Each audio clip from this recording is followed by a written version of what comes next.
نحمده ونصلي على رسوله الكريم أما بعد فأعوذ بالله من الشيطان الرجيم بسم الله الرحمن الرحيم رب اشرح لي صدري ويسر لي أمري واحلل عقدة من لساني يفقهوا قولي. Assalamu alaikum dear viewers and listeners. So آج کی جو سٹوری ہے وہ ہے حضرت موسیٰ علیہ السلام کا معجزہ سمندر 2 حصوں میں تقسیم ہو گیا. اللہ اکبر. آپ لوگوں کو یاد ہوگا کہ لاسٹ سٹوری میں جب حضرت موسیٰ علیہ السلام اور فرعون کے جادوگروں کے درمیان مقابلہ ٹھہرا تھا تو فرعون نے کہا تھا کہ اس مقابلے میں جو بھی غالب آئے گا جیت اسی کی ہوگی.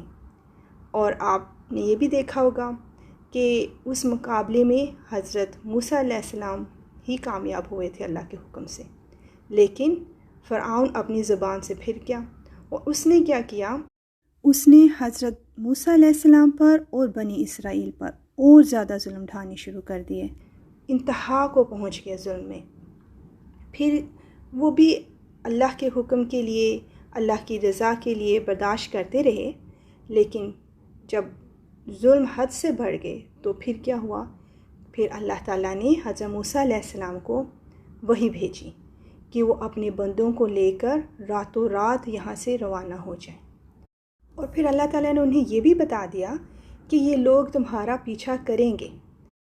اور ایسا ہی ہوا، کیونکہ بنی اسرائیلی جو تھے وہ فرعونیوں کے ماتحت کام کیا کرتے تھے اور فرعونی جو تھے وہ ان سے بہت ہارڈ ورک لیا کرتے تھے اور ان پر ظلم بھی بہت کیا کرتے تھے. جب فرعونیوں نے دیکھا کہ آج بنی اسرائیل کا کوئی بھی بندہ کام پر نہیں آیا تو انہوں نے فوراً پتہ لگایا اور سب پتہ یہ چلا کہ سب اسرائیلی وہاں موجود نہیں ہیں. تو فرعون نے کیا کیا، اس نے شہر میں اعلان کروا دیا کہ یہ جو بنی اسرائیلی ہیں یہ تھوڑے سے لوگ ہیں اور یہ شہر کو چھوڑ کر بھاگ گئے ہیں، تو آپ سب تیار ہو جاؤ اور ان کا ہمیں پیچھا کرنا ہے اور ہم اسے جلدی ہی پکڑ لیں گے. تو کیا ہوا کہ سب کے سب جو فرعونی تھے حضرت موسیٰ علیہ السلام اور ان کے ساتھیوں کے تعاقب میں نکل گئے. اور جب دونوں لشکر ایک دوسرے کے قریب ہو گئے تو بنی اسرائیل فرعونیوں کے خوف سے چیخ پڑے.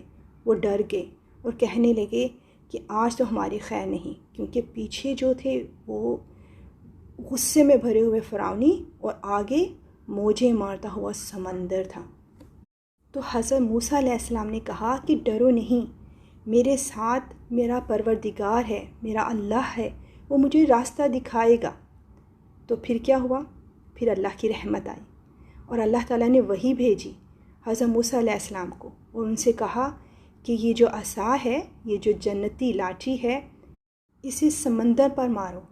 لہٰذا حضرت موسیٰ علیہ السلام نے ایسا ہی کیا اور اللہ کے فضل سے سمندر پھٹ گیا اور درمیان سے ایک خشک راستہ نکل آیا اور جو پانی تھا دونوں سائڈ کا وہ ایک بڑے بڑے پہاڑ جیسے ہوتے ہیں، وہ اپنی جگہ اس طرح کھڑا ہو گیا دونوں سائڈ پہ.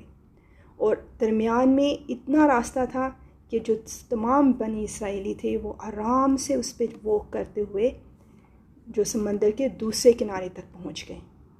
جب تمام بنی اسرائیلی خیر و عافیت سے سمندر کے دوسرے کنارے تک پہنچ گئے تو حضرت موسیٰ علیہ السلام نے چاہا کہ وہ دوبارہ عصا مار کر اس پانی کو ملا دیں، لیکن اللہ تعالیٰ نے حضرت موسیٰ علیہ السلام کو ایسا کرنے سے منع فرما دیا، کیونکہ اللہ تعالیٰ نے لشکر فرعون کا کچھ اور ہی سوچ رکھا تھا.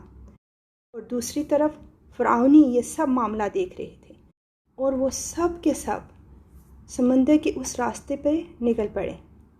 اور جب فرعون کا یہ تمام لشکر سمندر کے درمیان میں پہنچا تو اللہ تعالیٰ نے پانی کو حکم دیا کہ وہ دوبارہ مل جائیں اور لشکر فرعونی یہاں غرق ہو گیا.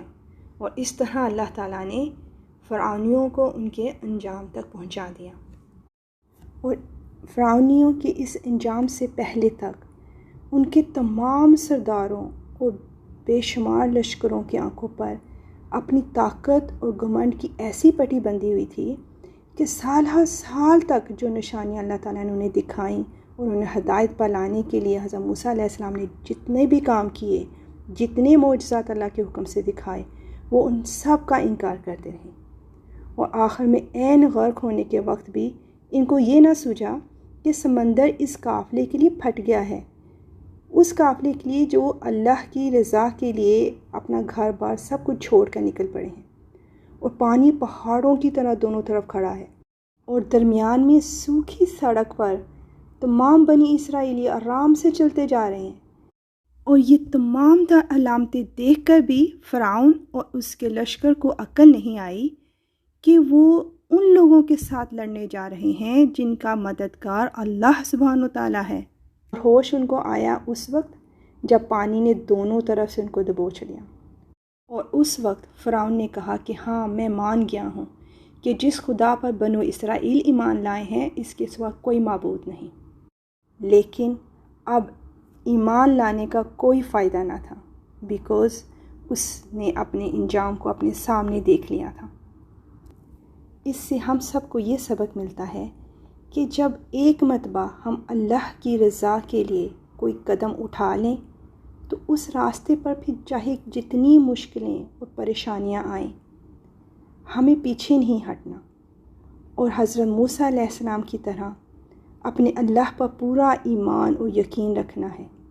تو دیکھیے گا کہ ہمارا رب جو کہ وحدہ لا شریک ہے، کس طرح وہ ہمیں ان تمام مشکل اور پریشانیوں سے نکال لے گا انشاءاللہ۔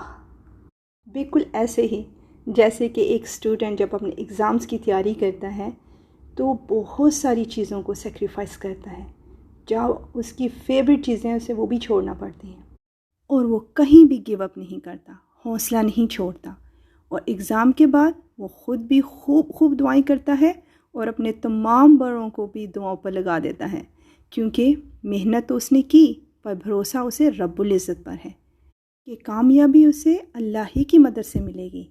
تو بس ہمیں اسی عادت کو آگے لے کر چلنا ہے انشاءاللہ۔ تو جی اب سٹارٹ ہوتا ہے کویسچن ٹائم۔ فرسٹ کویسچن از، جب حضرت موسیٰ علیہ السلام نے اللہ کے حکم پر لاٹھی سمندر پر ماری تو کیا ہوا؟ سیکنڈ کویسچن از، فرعون اور اس کے لشکر کا کیا انجام ہوا؟ اور اب وہ نیمز جنہوں نے لاسٹ سٹوریز کے کویسچنز کو آنسر کیا، ان کے نام ہیں Zara, Sehar Liaquat, Riffat Yousuf, Ehsan Liaquat and Fatima. Well done everyone ون، ماشاء اللہ، اینڈ جزاک اللہ خیر ان سب کی دعاؤں اور تعاون کا جنہوں نے سنا اور آگے سینڈ کیا، اور کومنٹس باکس میں بھی پیاری پیاری سی بیسٹ وشز سینڈ کی۔ اللہ سبحانہ تعالیٰ ہم سب کے حق میں اس صدقہ جاریہ کو قبول و مقبول فرمائے، آمین یا رب العالمین۔ وآخر دعوانا ان الحمد للہ رب العالمین۔ سبحانک اللہم و بحمدک ونشہد ان لا الہ الا انت ونستغفرک ونتوب الیک۔ السلام علیکم ورحمۃ اللہ وبرکاتہ۔